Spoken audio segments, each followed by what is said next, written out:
Pause for 10 seconds and picture the scene inside Buckingham Palace. Carriages polished. Menus locked. Bands rehearsed to the beat of a marching watch. Then, just days before a full US state visit, two headaches arrive at once. Fresh Epstein-adjacent headlines that threaten to swallow the news agenda. And a sudden wobble in Britain's diplomatic line to Washington that removes a trusted voice when the palace needs one most. That is the week the king has been handed. If you're here for clear, steady analysis, no shouting, no gossip, settle in. Here's the heart of it. Royal pageantry looks effortless, because 1,000 tiny judgments are made by people who have done this for decades. A state welcome is not a fancy lunch. It's a constitutional performance. The guard of honor must align to the inch. The first note from the band must land as the wheel touches stone in the quadrangle. The procession must move like water, calm on the surface, power underneath. Inside, the tempo continues, greeting, luncheon, private viewing from the royal collection, toasts measured to the comma. The sovereign embodies the state, ministers make policy. That line keeps everyone safe. Now lay this week's noise over that script. The Epstein story is back in the headlines. Whenever it is, the palace has one answer, and it has not moved: no public role for the Duke of York. That boundary is not a mood, it's a guardrail. It exists to protect the standard the crown asks the country to judge it by. Older viewers know the logic. Once you blur standards, you teach people they were never real. So, in a week like this, the household does what it has done since the late Queen's time: restate the line, then fall silent. Correct beats clever. The second headache is drier, but just as real: a sudden gap in the diplomatic chain. A seasoned ambassador smooths the edges of any high-stakes visit. A late vacancy or reshuffle does the opposite. It means more work for the embassy team, more calls between the Foreign Office and the White House, fewer buffers for mistakes. None of that is the palace's fault. All of it is the palace's problem, because ceremonial perfection relies on trusted partners hitting their cues. Change one metronome and the whole orchestra listens harder. Add a third pressure. Reports have long suggested that London preferred to warm up with a low-key visit before moving to full state honors. Perfectly sensible. Build chemistry at low risk, then do the big show once. But politics compresses timetables. The government, keen to underline the special relationship, has every incentive to press ahead at full volume. When Downing Street wants outcomes and the palace wants order, you get friction. Not drama, friction. The Constitution then does exactly what it is designed to do: the government decides, the sovereign hosts, and professionals on both sides make it work. What actually changes behind the scenes when the water chops? More than you'd think, less than you fear. At the Royal Mews, the rota tightens. The Windsor Greys are exercised on the exact route they'll travel. Harness is checked stitch by stitch. Liveries are pressed a day early and sealed. Security trims exposure, shorter walks, tighter bubbles, more controlled sight lines, so the public experience still feels open while the risks are managed. The Lord Chamberlain's office rereads every guest list, every title, every card. One wrong honorific can jam a morning. The private secretary's team sands down unscripted moments and tightens message discipline. The aim is blunt: let the pictures do the talking. Will you hear talk of tensions between the palace and number 10? Yes. Should you worry? No. Elected governments are built to chase outcomes. Royal households are built to protect form.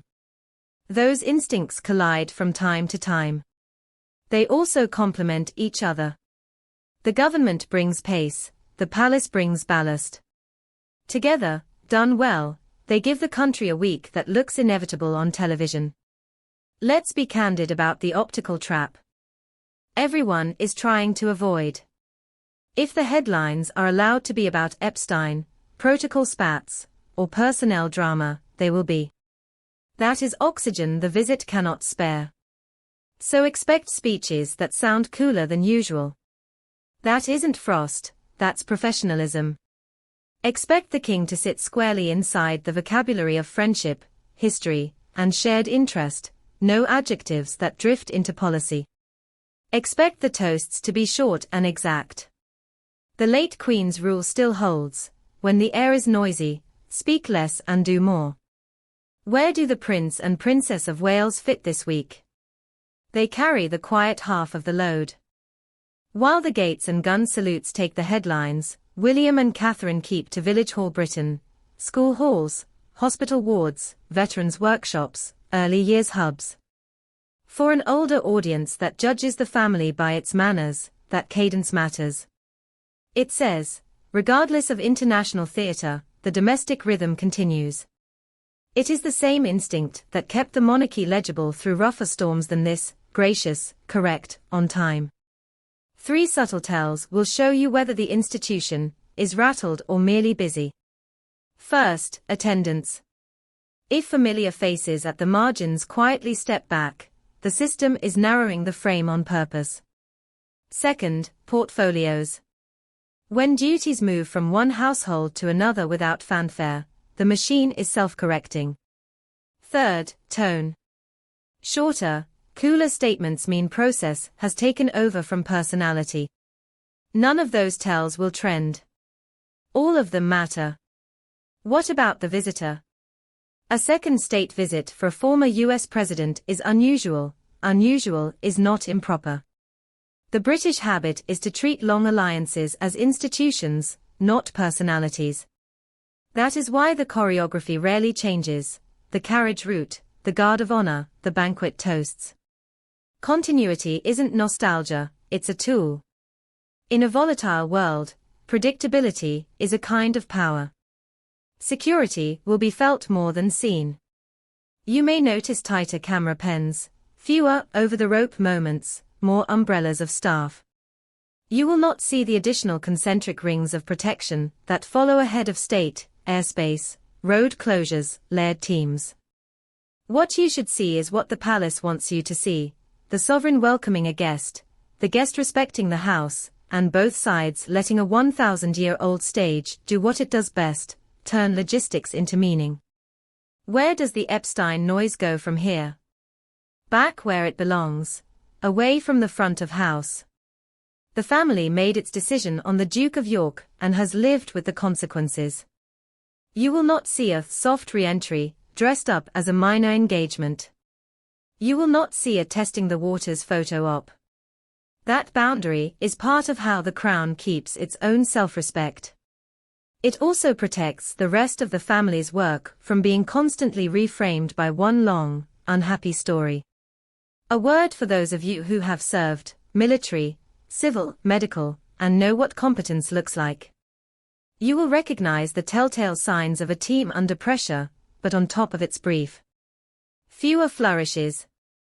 More checklists. A touch less small talk. The professionals are talking to each other more than they are talking to us. Good. That is what the public pays them for. What should you watch, then, to judge the week on its merits? Watch the quadrangle shot. If the timing is tight and the frame clean, the rest has probably landed. Watch the inspection line. If the easy smiles are there, the briefings were good. Listen to the toasts. If the cadence is steady and the language is modest, the diplomacy is working. And, later, watch the small clips of the Waleses at human height. Those are the pieces that outlast the noise. The palace cannot stop the news from trying to seize the narrative. It can refuse to feed it. That is the plan: competence over commentary, form over flourish, standards held without drama. The government will get the outcomes it wants. The palace will give the country the still point it needs. And the pictures, calm, orderly, correct, will go into the archive and do their work for years. If this helped you see through the fog, share it with the one friend who still prefers facts to fireworks. And tell me, in plain terms, should the tone of this visit be warmer, or, as the late Queen would advise, simply correct and let time do the talking?